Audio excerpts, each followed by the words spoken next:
प्रधानमंत्री की वाराणसी से बड़ी खबर है। प्रधानमंत्री मोदी ने काशी वासियों को चिट्ठी लिखी है। भाजपा के पक्ष में वोट करने की अपील की है। काशी के 2000 घरों तक ये चिट्ठी पहुंचाई जा रही है।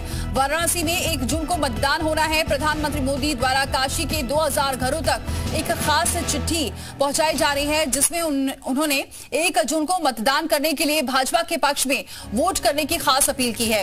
ये चिट्ठी करीब 500 से अधिक कला, साहित्य, राजनीतिक, खेल जगत से जुड़े महान विभूतियों के घर तक पहुंचाई भी जा चुकी है। चिट्ठी में प्रधानमंत्री ने काशी के गौरव और अध्यात्म से जुड़ा खुद को जोड़ा है और बीएचयू के प्रोफेसर और डॉक्टर्स के घर भी ये चिट्ठी पहुंचाई गई है।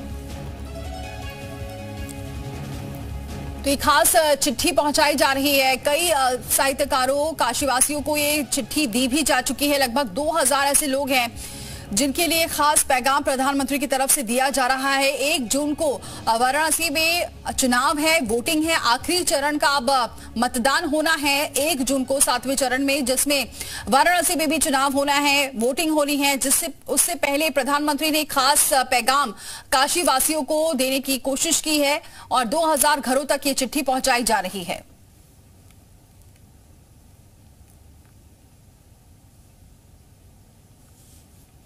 जनता से आत्मीय लगाव है और यह प्रकट करता है कि वो काशी के जन जन से जुड़ना चाहते हैं और जुड़े भी हैं। और उन्होंने आह्वान किया है कि अधिक से अधिक मतों से भारतीय जनता पार्टी को विजयी बनाएं और उनके इस आग्रह को हम सहर्ष स्वीकार करते हुए काशी के लोगों से आग्रह करेंगे कि काशी में उनके द्वारा कराए गए कार्यों, उनके समर्पण को देखते हुए उन्हें पुनः अधिक से अधिक मतों से विजयी बनाएं। और चलिए अब उस चिट्ठी के बारे में बताते हैं। उस चिट्ठी में लिखा क्या है प्रधानमंत्री ने, ये जरा आपको बता देते हैं। उस चिट्ठी में जो प्रधानमंत्री ने लिखा है उसमें ये जिक्र है, सादर नमस्कार, आपको अवगत कराना है भारतीय लोकतंत्र का सबसे बड़ा पर्व चल रहा है। काशी लोकसभा में 1 जून को मतदान होना है। काशी में आप सबके आत्मीय प्यार से मुझे बनारसी बना दिया है, लेकिन सांसद ही नहीं बल्कि स्वयं की काशी के रूप में मैं इसे मानता हूँ। और आपको बताएं, सबसे आत्मीय प्यार से मुझे बनारसी बना दिया है। केवल सांसद ही नहीं बल्कि स्वयं को काशी के बेटे के रूप में मैं पाता हूं। आप सबसे ये निवेदन है कि 1 जून को एक वोट भारतीय जनता पार्टी के पक्ष में पड़े। आपके एक वोट की ताकत से आज देश के भविष्य का निर्माण हो रहा है। भारत को सामर्थ्यवान बनाने में आपका ही बड़ा योगदान है। हम काशी की बात करें तो मुझसे अधिक आपको पता है। इन 10 वर्षों में काशी के विकास को लेकर हमने जो संकल्प लिए थे, एक एक करके पूरे हो रहे हैं। बाबा विश्वनाथ के आशीर्वाद से जो कुछ कर पाया हूं, अभी बहुत कुछ करना बाकी है। विशाल हमारे सहयोगी जुड़ चुके इस खबर पर। विशाल, अब ये चिट्ठी के जरिए भी लोगों से अपील की जा रही है, काशी वासियों से अपील की जा रही है, कितना असर पड़ सकता है इस चिट्ठी का? देखिए, बिल्कुल एक भावुक चिट्ठी जो है वो प्रधानमंत्री की तरफ से तमाम काशी वासियों को लिखी गई है और ये लक्ष्य रखा गया है बीजेपी की तरफ से करीब 2000 परिवार के लोगों को ये चिट्ठियां जो है ये दी जाएंगी। इनमें अलग अलग जो क्षेत्र के लोग हैं, चाहे वो साहित्य क्षेत्र के हों, कला क्षेत्र के हों, खेल क्षेत्र के हों, इसके साथ साथ तमाम बुद्धिजीवी हों, उन सबके घरों में ये चिट्ठियाँ जो हैं वो दी जा रही हैं। फिलहाल 500 से ज़्यादा परिवार के लोगों को ये चिट्ठियाँ दी जा चुकी हैं और इस चिट्ठी के माध्यम से भावुकता वाली अपील जो है वो प्रधानमंत्री की तरफ से काशी वासियों को की गई है। और काशी वासियों को इस बात का जिक्र किया गया है कि पिछले 10 सालों में क्या कुछ कार्य किया गया है और बाबा विश्वनाथ का जिक्र किया गया है। इसके साथ साथ वोट की अपील की गई है। तो ये तमाम ऐसी चीज़ें हैं जो चिट्ठी के माध्यम से जो है काशी वासियों को से सीधे जो है जोड़ने की कोशिश की जा रही है। चूँकि बीजेपी लगातार इस बात पर फोकस कर रही है कि जो जीत का मार्जिन है वो बढ़ाया जाए और इसी बात को लेकर लगातार बीजेपी की तरफ से ये पूरी कोशिशें जारी हैं। इस बीच प्रधानमंत्री की ये जो चिट्ठी है ये 2000 परिवार के लोगों को देनी है। इसके लिए बाकायदा जो बूथ संयोजक हैं उनको लगाया गया है और जो काशी के अलग अलग जो गणमान्य लोग हैं, जो साहित्य क्षेत्र से हों, कला क्षेत्र से हों या अन्य जो है किसी क्षेत्र से हों, उन सबको जो है उनके परिवार के लोगों को एक साथ ये चिट्ठी दी जाएगी और अपील की जाएगी कि 1 जून को मतदान करें और प्रधानमंत्री को जो है जिताएं। तो इस तरह की अपील जो है वो फिलहाल जो है बीजेपी के कार्यकर्ता करते नजर आ रहे हैं। लेकिन ये जो चिट्ठी है इसका एक अलग रोल जो है भावुकता वाला वो दिखाई पड़ रहा है काशी में। जी। लेकिन विशाल, अगर माना जाए जिस तरीके से लगातार वाराणसी को लेकर प्रधानमंत्री वहां कई बार गए और उनका प्रचार भी लगातार जारी है, इस चिट्ठी को भेजने का क्या मकसद समझा जाए? क्या भावुक तरीके से लोगों को जोड़ना है या फिर पूरी कोशिश है कि कहीं से भी कोई कोर कसर ना रह जाए अपनी तरफ से चुनाव प्रचार? नहीं, देखिए अब ये स्ट्रेटजी बिल्कुल है बीजेपी की कि कोई कसर ना रह जाए, और लगातार बीजेपी ये दावा कर रही है कि जो सबसे बड़ी जीत होगी वो काशी में होगी, और इसी बात को लेकर इस तरह की जो कवायद है वो देखने को मिल रही है। हालांकि प्रधानमंत्री इससे पहले भी समय समय पर चिट्ठी लिखते रहे हैं, काशी वासियों के नाम संदेश देते रहे हैं, और हर चुनाव से पहले प्रधानमंत्री का एक संदेश जो है वो काशी वासियों को रहता है। तो ये भी जो है चूँकि 2024 का लोकसभा चुनाव है, अंतिम फेज में है, 1 जून में होना है, तो ऐसे में ये कह सकते हैं कि अब जो है ये पूरा जो चिट्ठी का जो पूरा जो दायरा है ये 2000 परिवार तक ही नहीं सीमित होगा, ये तमाम जगहों तक जाएगा, और इसी वजह से प्रधानमंत्री की इस चिट्ठी को उन लोगों को दिया जाएगा जिन्होंने अलग अलग क्षेत्रों में बेहतर काम किया है। बुद्धिजीवियों को दिया जाएगा, समय समय पर सम्मेलन जो होते रहे उनमें जो खास बुद्धिजीवी हैं उनके पास ये चिट्ठियाँ जाएंगी। तो इन सब चीज़ों को लेकर एक बड़ा मैसेज जो है वो दिया जाएगा, क्योंकि ये भी देखा जाता है कि कई ऐसे लोग हैं जो वोट करने नहीं जाते हैं, तो ऐसे में इस चिट्ठी के जरिए जो है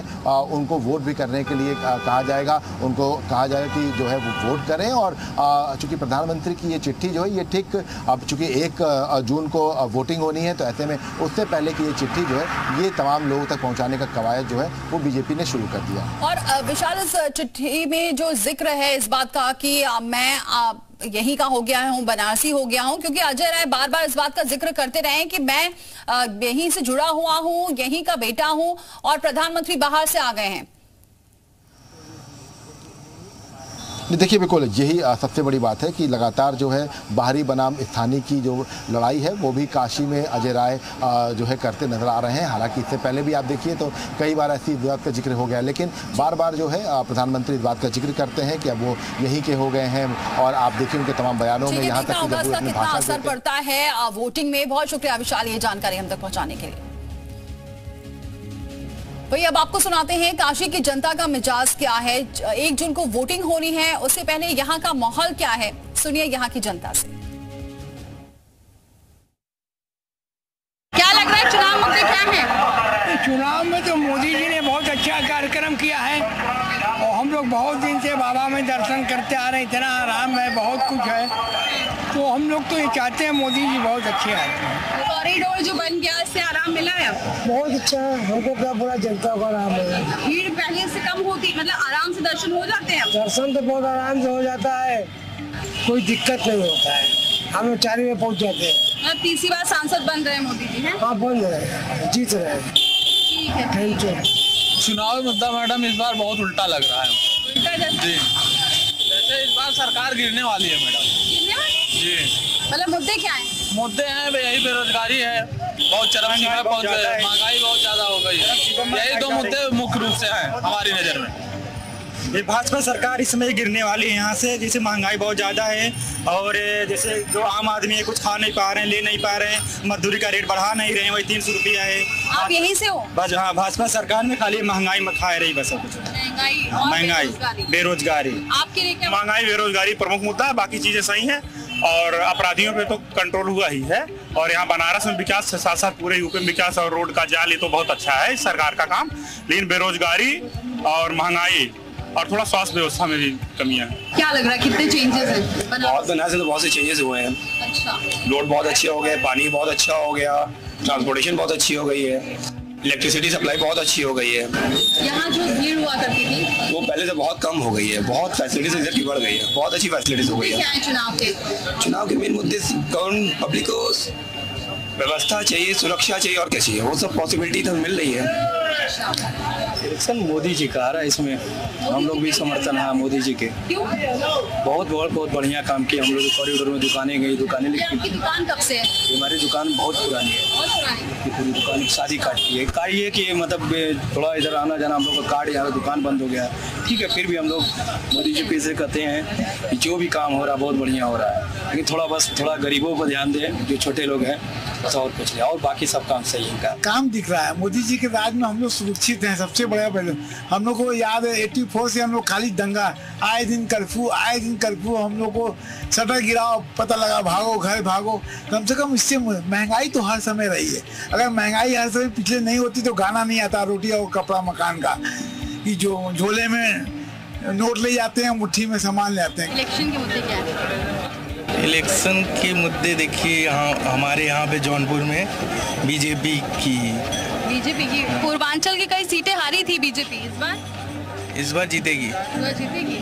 लग रहा है ओम प्रकाश राजभर बहुत प्रचार कर रहे हैं, क्या लग रहा है उनका असर पड़ेगा? हाँ पड़ेगा। अभी आप देखिए बनारस में ही देखिए इतनी अच्छी व्यवस्था हो गई है। पहले आकर लोगों को लगता था कि मतलब कहाँ पे वो आ गए, अब देखिए यहाँ पे इतनी सारी डेवलपमेंट हुई है।